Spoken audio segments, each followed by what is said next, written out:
குன்னூர் நகராட்சி மார்க்கெட் கடைகளை இடிக்க எதிர்ப்பு தெரிவித்து வியாபாரிகள் கடையடைப்பு போராட்டத்தில் ஈடுபட்டிருக்கிறார்கள். கூடுதல் தகவல்களை வழங்குவதற்காக செய்தியாளர் கௌதம் இணைகிறார்.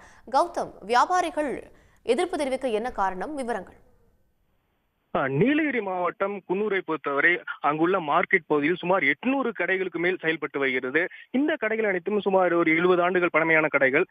இந்த கடைகளை இடித்து மக்களுக்கு எதுவாக பார்க்கிங் வசதியுடன் கூடிய புதிய மார்க்கெட் கடைகளை அமைக்க தமிழக அரசானது சுமார் 41 கோடி ஒதுக்கீடு செய்துள்ளது.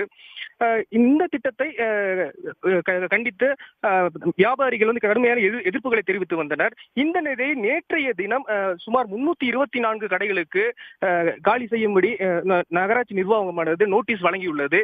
இதனை கண்டித்து மார்க்கெட் வியாபாரிகள் 800 கடைகளையும் அடைத்து இன்றைய தினம் போராட்டத்தில் ஈடுபட்டுள்ளனர். மேலும் இந்த நகராட்சி நிர்வாகம் மார்க்கெட் கடைகளை தற்காலிகமாக மாற்று கடைகள் அமைக்க வழங்கியுள்ள இடமானது போதுமானதாக இல்லை என்று கூறியும் வியாபாரிகள் போராட்டத்தில் ஈடுபட்டு வருகின்றனர்.